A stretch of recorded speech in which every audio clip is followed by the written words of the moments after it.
नमो अरिहन्ताणं नमो सिद्धाणं नमो आयर्याणं नमो वज्जायाणं नमो लोये सव्वसाहुणम्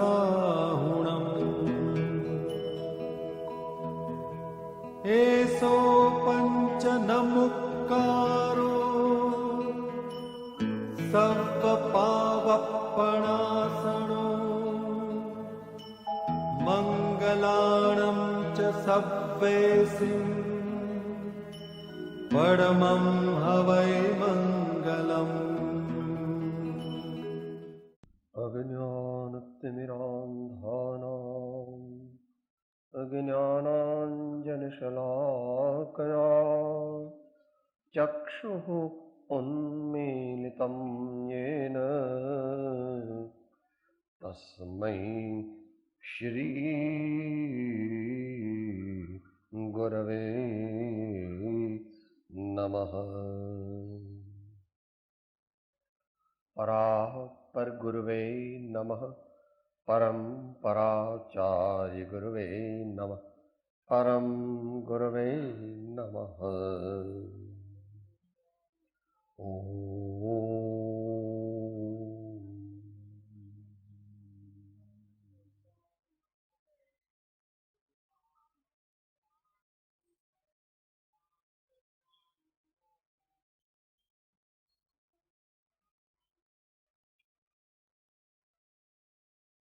સ્વાધ્યાયમાં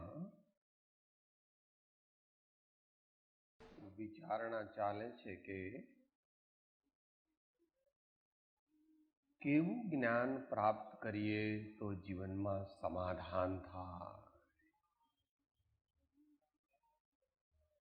શું જાણવાથી જીવનમાં શાંતિ, સમાધાન, પવિત્રતા,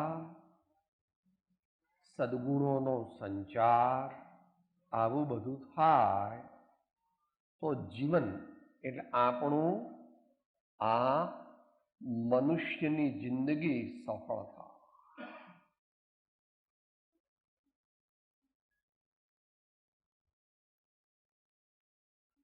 બહુ મોટો વિષય છે કે 1-2-4 દિવસમાં સમજાય નહીં, વળી એકલી સમજણનો પણ વિષય નથી.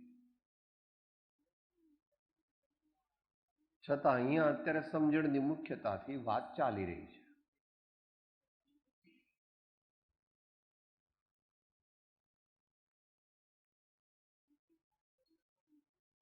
એક માહિતી મેળવવી, એક શ્રવણ કરવું, એક અર્થ સમજવો, એક ઓળખાણ કરવી, એમાંથી ગુરુ આજ્ઞા પ્રમાણે હેય જ્ઞેયનો નિર્ણય કરવો અને હે જ્ઞેયને ઉપાદેય એ નિર્ણય કરવો અને હેયને છોડવું અને ઉપાદેયને ગ્રહણ કરવું, એને ભગવાન પરમાર્થ જ્ઞાન કહે છે.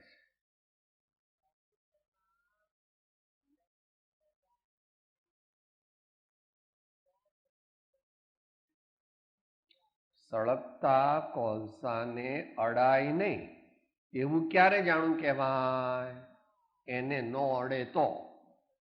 મને ખબર છે કે સળગતા કોલસાને અડીએ તો દજાય, લાવ જોઈ લઉં. એવું કરતા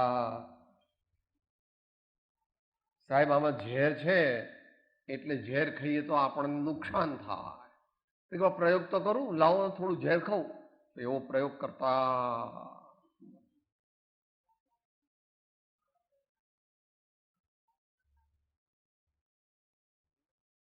ઘઉં વીણવા બેઠા છીએ અને કાંકરાને કસ્તર કાઢીએ છીએ ત્યારે એમ કરો ને, ઉતાવળ છે ને, અડધા કાંકરા ભલે રહ્યા પણ હવે જલ્દી જલ્દી પતાવી દો, અડધા કાંકરા ભલે રહ્યા. એવું કરતા નથી કે ના સાહેબ થોડોક જ લોટ આપણે કરો ને આજના દિવસ પૂરતો. પણ એક કાંકરો ને એક કસ્તર રહેવું જોઈએ નહીં. એવું આપણા જીવનમાં થાય, એવું આપણા જીવનમાં કરવું. એક કાંકરો નર, પહેલા તો કાંકરો અને ઘઉં બે જુદા છે, એને ઓળખવું પડે. આ નામ ઘઉં, આ નામ કાંકરો, આ નામ કસ્તર, એ પહેલા જાણવું જોઈએ. પછી જેટલા કાંકરા હોય એટલા બધા કાંકરાને કાઢવા જોઈએ, જેટલું કસ્તર હોય એ કસ્તર બધું કાઢવું જોઈએ. ચોખ્ખા ઘઉં હોય તે જ ઘંટીમાં દળવા નાખવાના. આજકાલ તો લગભગ બધાને ઘેર ઘરઘંટી આવી ગઈ. તો એ જે જ્ઞાન છે એ અહીંયા અત્યારે મહાવીર ભગવાને કઈ રીતે કહ્યું એની એ પદ્ધતિથી વિચારણા ચાલે છે. તો મહાવીર ભગવાન એક એટલા મહાન વૈજ્ઞાનિક છે કે આપણી બુદ્ધિ, આપણી નહીં, આ દુનિયામાં વર્તમાન જેટલા મનુષ્ય છે એની બુદ્ધિ બહુ પહોંચે એવું જ નથી. ગમે એટલું કે આટલા બધા મહાન, ભગવાન આટલા બધા મહાન, ભગવાન આટલા બધા મહાન, એમ અંદરમાં વિચારીએ તો પણ ત્યાં બુદ્ધિ પહોંચતી નથી.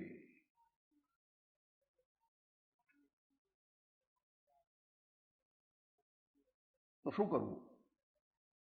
કે શ્રદ્ધા કરવી કે પ્રભુ હું દુર્બુદ્ધિ, પાપી, નીચ, દુષ્ટ છું, મને સમજણ પડતી નથી, આપની વાત મને અંદરમાં ઉતરતી નથી, તો હવે મને સદબુદ્ધિ આપો અને મારું જીવન નિર્મળ થાય, મારું જ્ઞાન નિર્મળ થાય, મારું જીવન નિર્મળ થાય એવી રીત, એવી શક્તિ મને આપવાની હું પ્રાર્થના કરું છું. હું આપનો શરણાગત છું, હું આપનો સેવક છું, હું આપનો દાસ. બોલવાથી નહીં. પછી ભગવાન કહેશે સારું દાસ નામ કર. કે સાહેબ એ તો મને ન ભાવે. તો કે ભાઈ જ્યારે તને એવો ભાવ થાય કે તું કરી શકીશ ત્યારે આવ.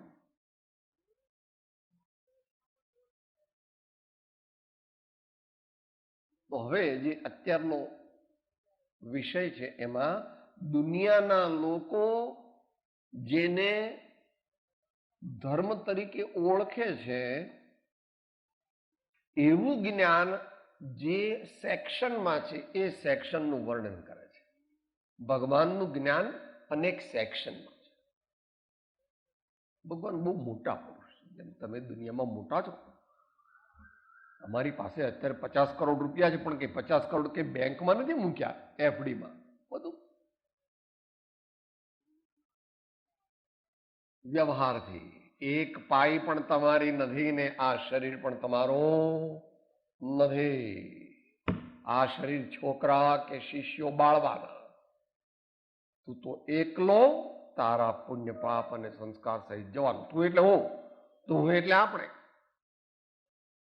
પણ વ્યવહારમાં એમ કહેવાય. તો ભગવાનના જ્ઞાનને ગોઠવ્યું છે ભગવાન આચાર્યોએ.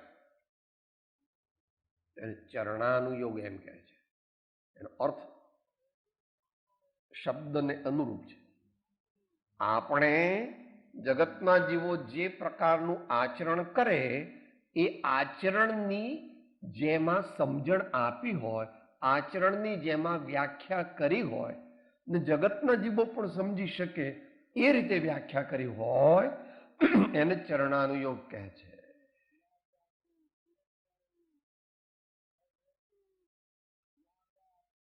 Description of our daily routine. આપણા રોજબરોજના કાર્યક્રમની રૂપરેખા કેવી હોવી જોઈએ એનું વર્ણન આમાં કર્યું છે. એટલે એની મુખ્યતાથી વર્ણન કર્યું છે. મન, વચન, કાયાને સ્થિર કરવા માટે, સ્વરૂપાચરણમય નિશ્ચય ચારિત્ર પ્રાપ્ત કરવા માટે જે વ્યવહાર ચારિત્રની આવશ્યકતા છે તે સર્વ આ અનુયોગમાં બતાવ્યું છે. અનુયોગ એટલે આમ તો આપણી સાદી ભાષામાં સેક્શન. ભગવાન અનુયોગ બને કરે છે. જુદા જુદા સેક્શન કરે, ડિપાર્ટમેન્ટ જુદા જુદા. તો આ વિભાગમાં શું બતાવવામાં આવ્યું છે કે જે ભગવાનની દશા છે, અનંત આનંદની અંદર ભગવાન વિરાજમાન છે. પણ એ થયા કેવી રીતે? પેલા કેટલા બધા પ્રયોગો એમણે કર્યા, કેટલા બધા પ્રકારના એમણે અનુષ્ઠાનો કર્યા, કેટલો સ્વાધ્યાય કર્યો, કેટલી ભક્તિ કરી, કેટલું તપ કર્યું, કેટલું પ્રાયશ્ચિત કર્યું, કેટલો સ્વાધ્યાય કર્યો, કેટલી ભક્તિ કરી, કેટલી સંતોની સેવા કરી, એ ઇત્યાદિ પ્રકારે. ભગવાનના જીવનમાં એ નથી હોતું સંતોની સેવા, એ જુદી વાત છે. આપણે જનરલ વાત કરીએ છીએ. એને માટે ગૃહસ્થોએ 6 કાર્ય દરરોજ કરવા જોઈએ. એ આગળ આવશે, પણ અત્યારે જાણી લઈએ કે ભગવાનની ભક્તિ અને પૂજા ભાવપૂર્વક કરવી. ભગવાન કહેતા ભગવાન, સદગુરુ અને તેમની દિવ્ય અનુભવ વાણી, જેને સતશાસ્ત્ર કહે છે, તો ત્રણેયની ભક્તિ કરવી.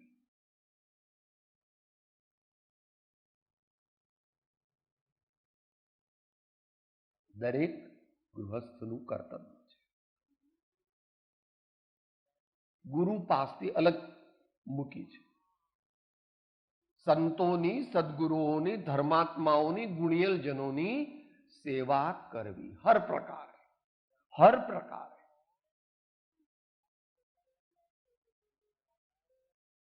સત્પુરુષોની અનુભવવાણી વાંચવી, સમજવી, વિચારવી અને તેના સંસ્કાર આપણા અંતરની અંદર દ્રઢ કરવા. પછી આગળ ઉપર તો બહુ મોટું છે. તત્વના નિર્ણય પર આવવું, તત્વનો નિર્ણય કરવો. સંયમ, ઇન્દ્રિયોને બહેકાવવી નહીં, ઇન્દ્રિયો અને મનને રખડવા દેવી નહીં. તપ, ખોટી ખોટી ઈચ્છાઓ, અજુગતી અયોગ્ય ઈચ્છાઓ કરવી નહીં, શેખ ચલ્લીના વિચારો કરવા નહીં. જ્યાં સંતોષ છે ત્યાં જ સમાધિ પ્રાપ્ત થાય. સહજ મિલાસો દૂધ બરાબર, માંગ लिया सो पानी, छीन लिया सो खून बराबर. गोरख बोलिया, गोधन गजधन बाजधन और रतन धन खान, जब आवे संतोष धन सब धन धूरी समा. हे जीव क्या इच्छत अभय, है इच्छा दुख मूल, जब इच्छा को नाश वय मिटे अनादि भूल. એ બાબતમાં બુદ્ધ ભગવાને ખાસ ઇન્સિસ્ટ કર્યું છે. તણ્ણાએવ દુઃખમ, સર્વ દુઃખનું કારણ તે તૃષ્ણા છે. હે ભવ્યો, તૃષ્ણા ઓછી કરો, ને તૃષ્ણા કરવા જેવી નથી એમ માનો. તૃષ્ણા ઓછી કરો એટલે સંતોષ કેળવો, કન્ટેન્ટમેન્ટ, કન્ટેન્ટમેન્ટ.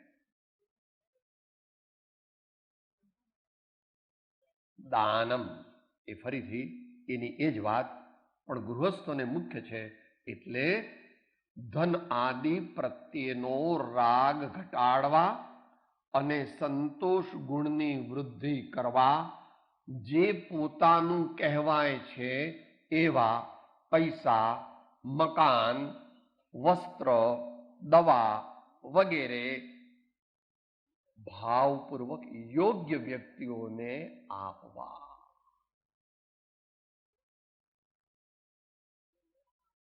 જરૂરતમંદોને આપવા. આપણે સાદી ભાષામાં વાત કરીએ છીએ, સૈદ્ધાંતિક શાસ્ત્રી ભાષામાં પછી કોકવા, કારણ કે અત્યારે ચરણાનીઓ ચાલે છે. તો કેવો કેવો વ્યવહાર આવશ્યક છે કે જેના દ્વારા સમાધિ મળે? એક, સાધુનું ચારિત્ર, ગૃહસ્થ શ્રાવકનું ચારિત્ર એ સર્વ વિસ્તાર પૂર્વક એવી રીતે બતાવ્યું છે કે દરેક સ્થિતિના માનવ પોતાની યોગ્યતા અનુસાર તેનું આચરણ કરી શકે.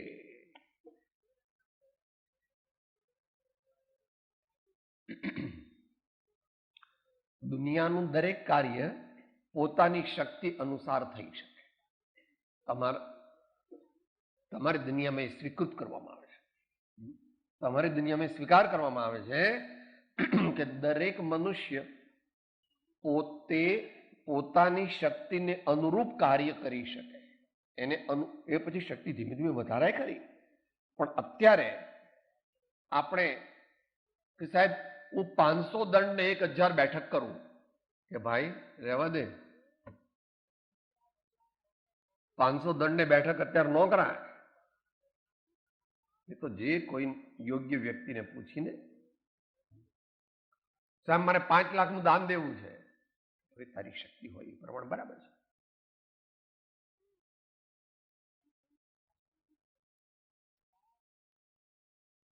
શક્તિ અનુસાર, પણ શક્તિને ગોપવ્યા વિના એ દરેક જગ્યાએ લગાડી દેવું. પાકીટ અને ચેકબુક અને સેવિંગ બુક, શું કહેવાય, પાસબુક અને ચેકબુક બંને પર ઘસારો પડે અને પાકીટ પર, તો દાન આપ્યું કહેવાય. લોન થોડું આપો સાહેબ, દાન નથી, દાન નથી. તારી રૂઢી છે, એ તો તારી રૂઢી છે. રૂઢિથી ધર્મ ન થાય, પરમાર્થ ધર્મ રૂઢિથી ન થાય. ધર્મ તો સાચી શક્તિનો પ્રયોગ કરી કુસંસ્કારોથી ને સામો પડી અને પુરુષાર્થ કરે તો થાય.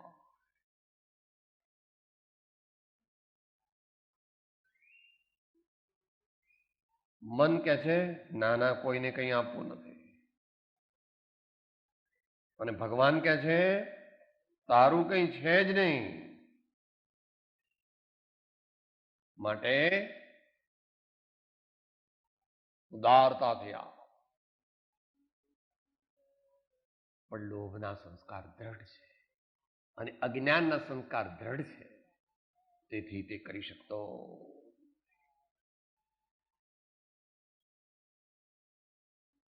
એને માટે મુનિની વાત કરી કે ભાઈ મુનિ તો મોટું કરી શકે. મુનિ મહારાજ છે, ઘેર રહેતા નથી, ઘરમાં રહે નહીં. દેશકાળ પ્રમાણે અત્યારે ઘર જેવી જગ્યાએ રહેવું પડે છે સાધુઓને, પણ એ યોગ્ય નથી. અપવાદ માર્ગનો પણ અપવાદ માર્ગ છે, અપવાદ માર્ગનો પણ અપવાદ માર્ગ છે. સાધુ સંતોને નગરમાં રહેવું પડે તો તે એમનું ધર્મ સ્થાનક હોય તેમાં રહે. પણ કોઈકના બંગલામાં રહેવું પડે છે, ને કોઈકના ફ્લેટમાં રહેવું પડે છે, ને કોઈકની અમુક ગેરેજમાં રહેવું પડે છે, એ બહુ ઇષ્ટ નથી. ન છૂટકે ઇમરજન્સી મેજર તરીકે એક દિવસ માટે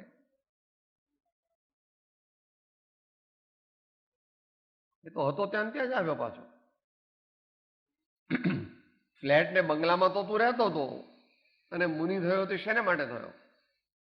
શ્રી સદગુરુદેવના ચરણ કમળમાં અને અન્ય એવા વડીલ ગુરુ ભાઈઓના સાનિધ્ય, સમાગમ અને સેવાનો લાભ મળે અને નિરંતર ધર્મના ભાવ બન્યા રહે, એટલા માટે તો સાધુ થયા, એટલા માટે તો ત્યાગ કર્યો. પાછો જે અયોગ્ય વાતાવરણ છે,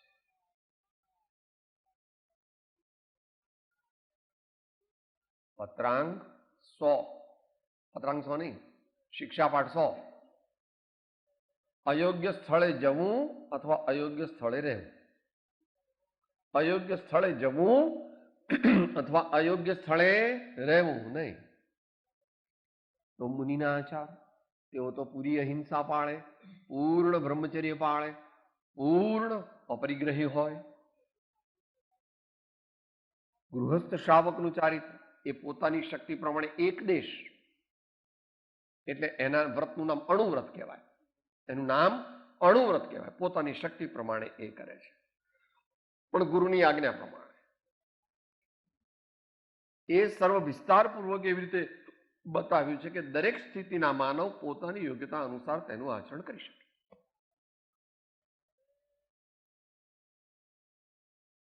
આત્મજ્ઞાન ન હોય તો પણ ગૃહસ્થ નિયમ તો લે અને એ નિયમ બરાબર ચીવટતાપૂર્વક પાળે, પરંતુ હજુ એ વ્રત ન કહેવાય.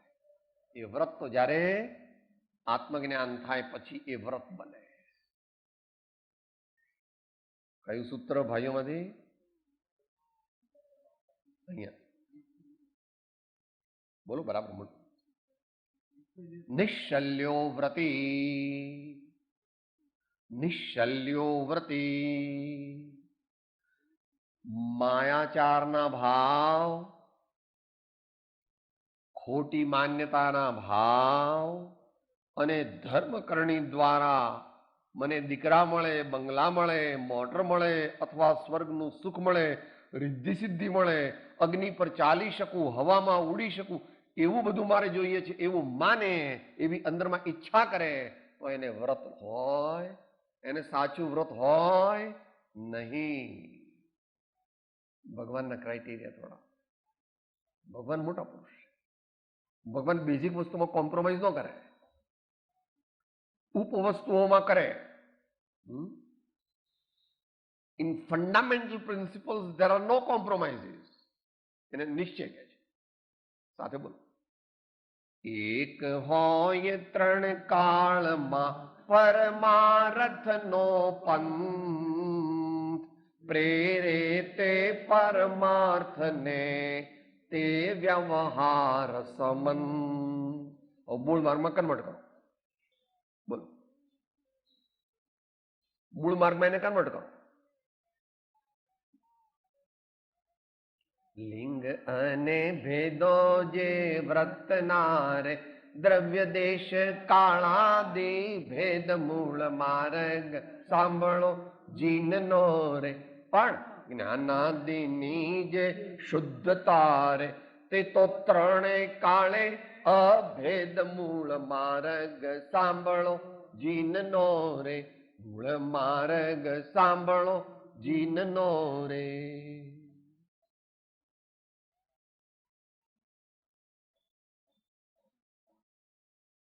તો પ્રતિજ્ઞા લેવી જોઈએ. અમુક વસ્તુમાં કોમ્પ્રોમાઇઝ નહીં. એટલે હું તો શ્રાવક છું એટલે બધામાં કોમ્પ્રોમાઇઝ ન કરાય. તો મૂળ ગુણ રહે જ નહીં અને સપ્ત વ્યસન પણ સેવે. એમ ન હોય, એમ ન હોય.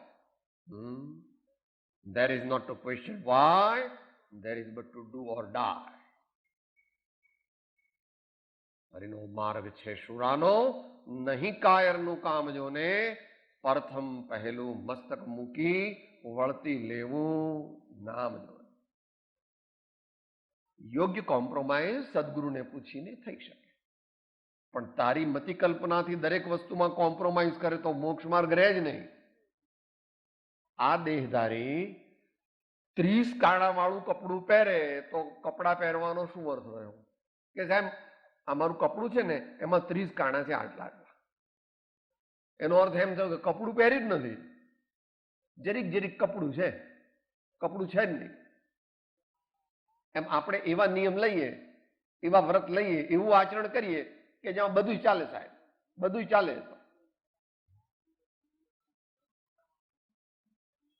દોષ પોતાનો કાઢો. મુझे માફ કરીએ, મને માફ કરો, મારો નિયમ હું તોડી શકું એમ. આપનો ભાવ હું સમજી શકું છું, પરંતુ માફ કરો.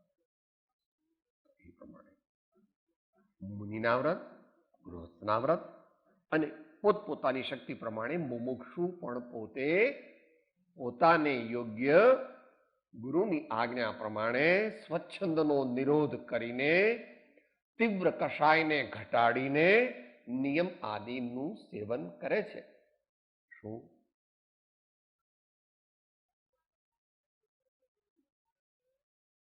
સહજ સુખનું સાધન કરવા છતાં રાજ કર્તવ્ય, દેશ રક્ષા કર્મ, વાણિજ્ય કર્મ, કૃષિ કર્મ, શિલ્પ કર્મ આદિ ગૃહસ્થને યોગ્ય આવશ્યક કર્મ પણ કરી શકે અને દેશ પરદેશમાં નાના પ્રકારના વાહન દ્વારા મુસાફરી કરી શકે.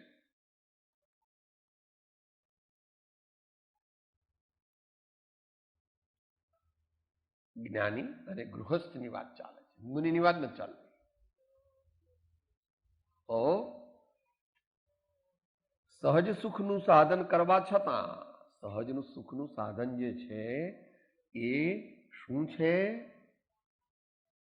ઘણો વિસ્તાર છે, પણ આપણે જે 5 દોહરા બોલીએ છીએ એમાં સહજ સુખનું સાધન બતાવી દીધું. બોલો. જ્ઞાન ધ્યાન વૈરાગ્યમય उत्तम जहाँ विचार ए भावे शुभ भावना ते उतरे भव पार. એટલે તેને પ્રાપ્તિ થાય આ સહજ સુખની. પરંતુ એ કરવા છતાં પણ શ્રાવક હોય તો રાજ કર્તવ્ય. ભગવાન રામ, ભગવાન ઋષભદેવ, ભગવાન કૃષ્ણ, ભગવાન બુદ્ધ રાજા હતા, છતાં ધર્માત્મા. જનક રાજા, ભરત રાજા, કુમારપાલ રાજા વગેરે, અથવા બીજા પણ એવા સારા રાજાઓ થયા. કોઈકને લાગે સાહેબ તમે જૂનવાણી છો, એ કઈ વાંધો નહીં, જૂનવાણી નહીં, તને સમજણ પડે.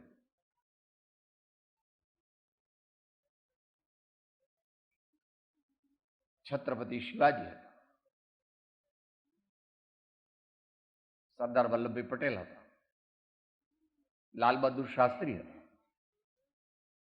રાજા ભોજ હતા, અને હમણાં અહીંયા ગોંડલના મહારાજા ભગવતસિંહજી હતા. ગોંડલના ભગવતસિંહ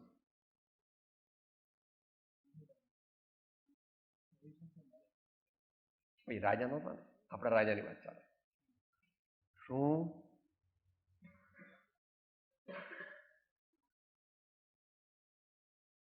ખોટી વાત નહીં, જીવનમાં ખોટી વાત નહીં.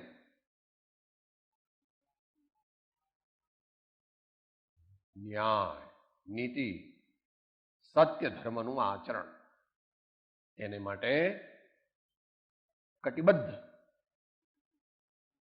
રાજાને તો એવાઓને ખોટી રીતે અન્યાયપૂર્વક જે પ્રજાને રંજાડે અને અંધાધુંધી ઉત્પન્ન કરે એને દંડ દેવો જોઈએ, એને દેહાંત દંડ પણ દેવો પડે. રાજાનું કર્તવ્ય છે, એ રાજાનું કર્તવ્ય છે.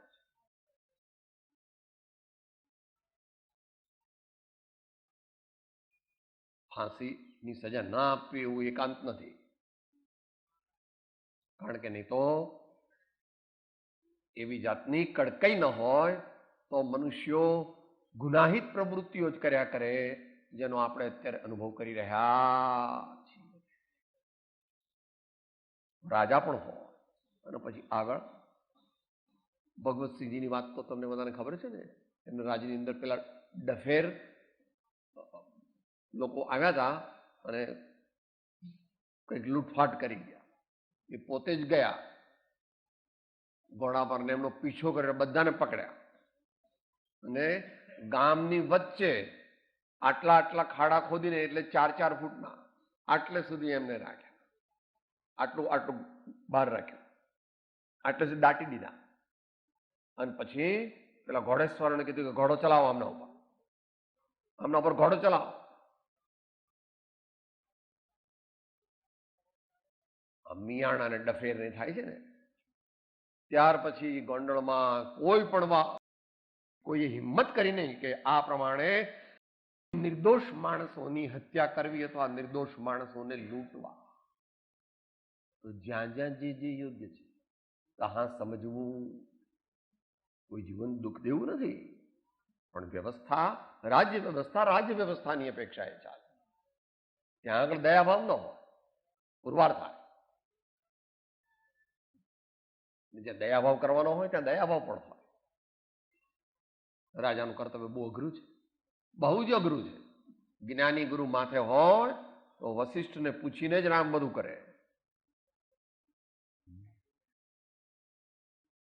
સાંદીપની કે વિદુરને પૂછીને અથવા બીજા પોતાના બળદેવ આદિને પૂછીને શ્રી કૃષ્ણ બધું કરે. મહાવીર ભગવાન વગેરે તો નાનપણમાં છોડી દીધું. એમણે તો બધું નાનપણમાં છોડી દીધું. સહજ સુખનું સાધન કરતા રાજ કર્તવ્ય, દેશ રક્ષા કર્મ, વાણિજ્ય કર્મ. દેશ રક્ષા એટલે સમજી શકાય એવું છે. વાણિજ્ય કર્મ એટલે વેપાર, કૃષિ કર્મ એટલે ખેતી, શિલ્પ કર્મ એટલે આજે જુદી જુદી ચિત્રકળા, શિલ્પકળા, એ બધી કળાઓ. આદિ ગૃહસ્થને યોગ્ય આવશ્યક કર્મ પણ કરી શકે, કારણ કે આજીવિકા ઉત્પન્ન કરવી તે દરેક ગૃહસ્થનું કર્તવ્ય છે. આજીવિકા, પોતાનું આજીવિકા ચલાવવા અને પોતાના આશ્રિતોને માટે આજીવિકા પ્રાપ્ત કરવા માટે એણે પ્રયત્ન બરાબર કરવો જોઈએ. એ પોતાની સ્થિતિ પ્રમાણે 6 કલાક, 8 કલાક કે 10 કલાક. અમારી ગવર્મેન્ટ 8 કલાક કહે છે. ગવર્મેન્ટના રૂલ્સ 8 કલાક. પછી ઓવર ટાઈમ હોય, એ કોક વાર હોય, એ પ્રમાણે સમજી લે. પણ ત્યાં ધર્મપૂર્વક અર્થોપાર્જન, ધર્મપૂર્વક કામની તૃપ્તિ અને ધર્મ દ્વારા મોક્ષની પ્રાપ્તિ. પહેલો ધર્મ કેમ મૂક્યો? 4 પુરુષાર્થમાં ધર્મ પહેલો. ધર્મ વિના અર્થની પણ યોગ્ય સિદ્ધિ નથી, ધર્મ વિના કામની પણ સિદ્ધિ નથી, અને ધર્મ દ્વારા જ મોક્ષ પ્રાપ્ત થાય. ધર્મની આરાધના વિના મોક્ષ પ્રાપ્ત થઈ શકે. ધર્મ રાજા છે. મનુષ્ય ભવમાં પ્રાણી માત્રના પરમ કલ્યાણનું કારણ તે ધર્મ છે.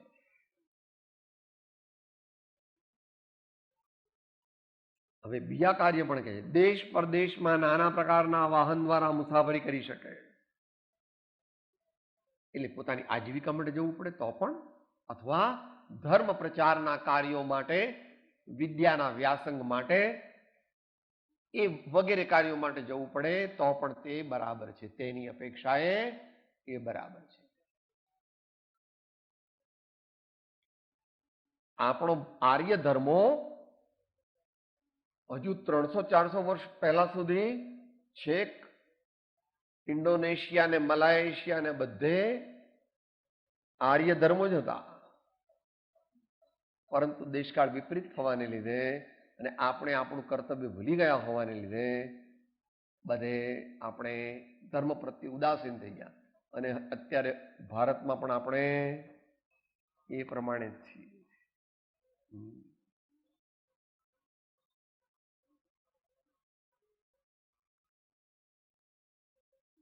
ગૃહસ્થ છે તે ધર્મ પ્રચાર, ધર્મ પ્રભાવના, ધર્મ કાર્ય, જ્ઞાન પ્રચાર પ્રસાર, દયાનો, અહિંસાનો, સત્યનો, શાકાહારનો, એ બધા પ્રચાર પ્રસાર માટે પોતે પોતાના ગામની બહાર, પોતાના પ્રાંતમાં, પોતાના દેશમાં અથવા દેશની બહાર પણ જઈ શકે છે. અશોકના પુત્ર મહેન્દ્ર વગેરે એમના જમાનામાં કેટલા વર્ષ થયા? ઈસવીસન પૂર્વે 300 ની આજુબાજુ, 28 વર્ષ થયા. ઈસવીસન સંમત નહીં માત્ર, હા હા, એટલા વર્ષ પહેલા એમણે પોતાની દીકરી અને દીકરા બધાને બુદ્ધ ધર્મમાં તે વખતે માનતા હતા, તો એમણે બુદ્ધ ધર્મનો ઘણો પ્રચાર કર્યો. આજે એ બુદ્ધ ધર્મ એ દુનિયામાં 3જા નંબરનો સૌથી મોટો ધર્મ કહેવાય. મહેન્દ્ર અને દીકરીનું નામ શું હતું? સંઘમિત્રા. એમ ભૌતિક ઉન્નતિ સર્વ પ્રકારની ન્યાયપૂર્વક કરવા છતાં સહજ સુખનું સાધન કરી શકાય. જેમ જેમ વૈરાગ્ય વધતો જાય તેમ તેમ ચારિત્ર અધિક અધિક પાળી શકાય અને અધિક અધિક આત્મધ્યાનની ઉન્નતિ કરી શકાય.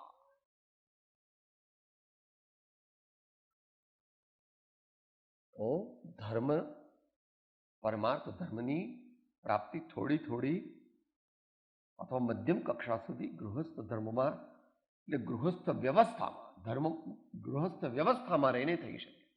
બહુ જ એડવાન્સ ધર્મ કરવો હોય તો એને માટે ગૃહસ્થ વ્યવસ્થા, ગૃહસ્થની વ્યવસ્થા તે યોગ્ય નથી, એ દરેક જ્ઞાની પુરુષોએ સ્વીકાર્યું. તો ભૌતિક ઉન્નતિ પણ ન્યાયપૂર્વક કરવી, પણ જેમ જેમ અને વૈરાગ્યને વધારવો, અને વૈરાગ્ય વધે એમ એમ નવા નવા નિયમ, સંયમ, વ્રત, તપ એમ વધારવા, અને પછી જેટલું જેટલું આગળ વધાય તેમ તેમ નિવૃત્તિ ક્ષેત્રનો નિવાસ, સંયમ નિયમ વાળું જીવન, સ્વાધ્યાય, સત્સંગ, ભક્તિ અને ચિંતન, ધ્યાન એમ વધારતા જવું.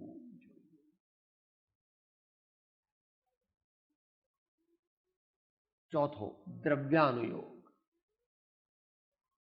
એમાં 6 દ્રવ્ય, 5 અસ્તિકાય, 7 તત્વ અને 9 પદાર્થોનું વ્યવહાર નહીંથી પર્યાયરૂપ તથા નિશ્ચય નહીંથી દ્રવ્યરૂપ કથન છે.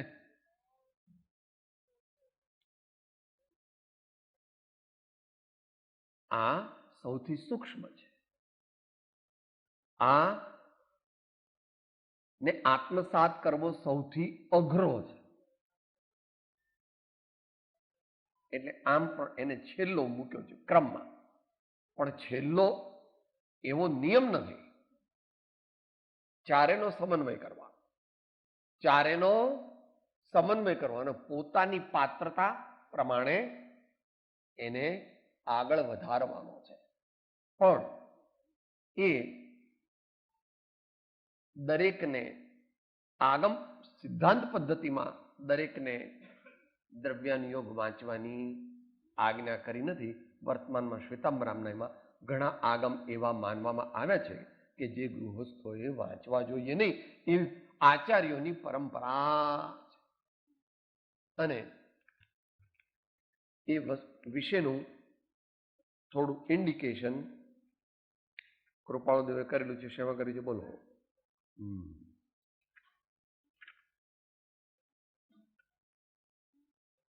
પાનું 632, આંક 866. શેની વાત ચાલે છે? દ્રવ્યાનુયોગની વાત ચાલે છે.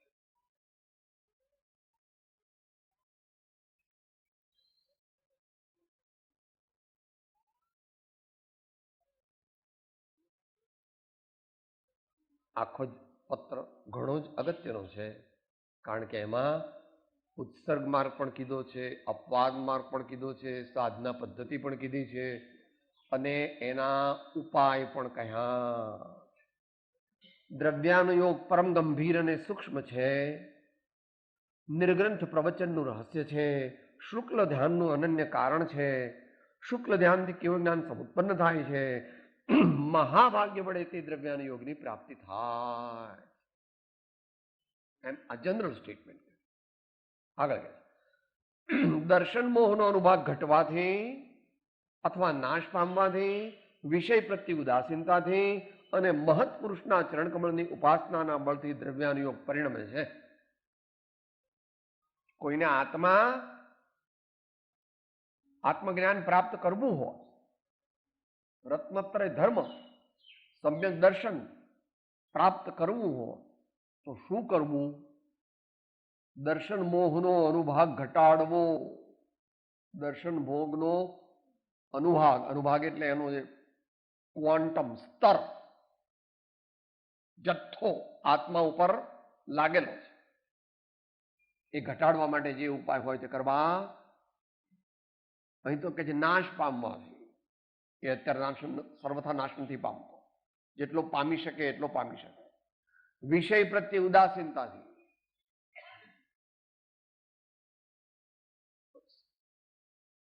હવે પછીના માનનીય વક્તા એ વિષય લેવાનો છે. જેને દુનિયાના પદાર્થો, પ્રસંગો અને વ્યવહાર બહુ ગમે, એ ભગવાનનો, સદગુરુનો અને ધર્મનો એ મિત્ર નથી. બહુ જ ગમે જેને દુનિયાની વસ્તુઓ, એને ભગવાનની કટ્ટા કરેલી છે. ગમે હોય, પણ મન તો બહુ જ ગમે. તો પછી ગયું કે હવે હમણાં કે ભગવાન ભગવાન જહાં રામ તહ કામ નહીં, કામ તહાં નહીં રામ, દુહ સાથ મિલત નહીં, દિન રજની એક સાથ. કૃપાળુદેવ બાળકોને દ્રષ્ટાંત આપ્યું હતું. વસો ગામ ને એ બધા નાના ગામ બાળકો સવારે જતા હતા ને તો બધા કે ભાઈ શું શું કરો તમે, શું કરો છો? મહારાજ અમે તો જુઓ આટલા સવારની છાશ લઈ આવ્યા, જુઓ આટલા વહેલા જઈને છાશ આખું બોગયણું ભરીને છાશ લઈ આવ્યા. એમ કે ભાઈ તમને કોઈ ઘી આપે તો? સાહેબ એ તો કોઈ આપતું હશે, પણ કે કદાચ આપે તો કે સાહેબ અમે તો છાશ તો બીજાને આપી દઈએ અને કોઈ ન હોય તો ઢોળી પણ દઈએ. ઘીનું જો આખું બોગયણું ભરી આપો, ઘીનો લોટો ભરી આપો તો બહુ.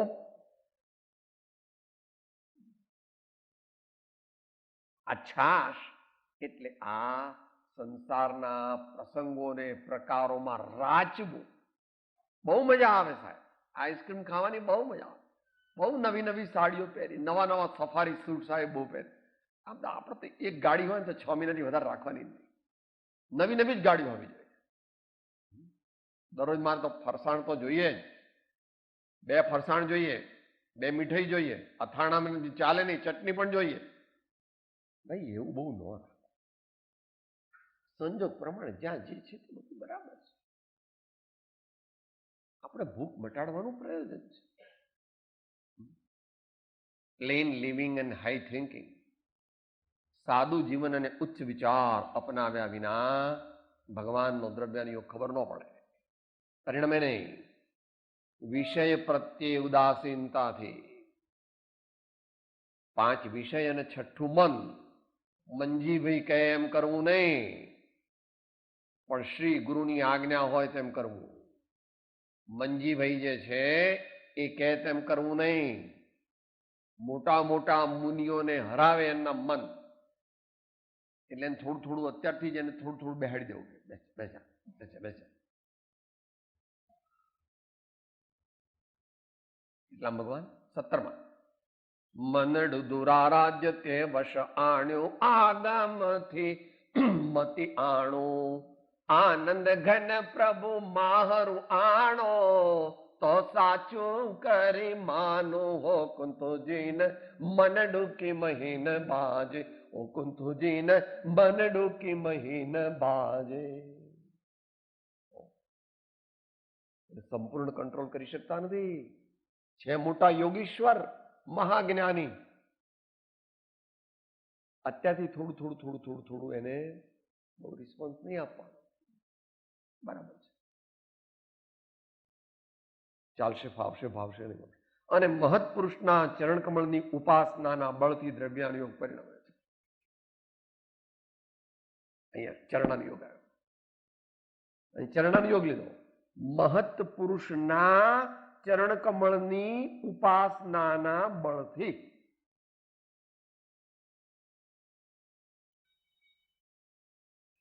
એક બે દિવસમાં ખબર પડે એવું એ મારગડા જુદા.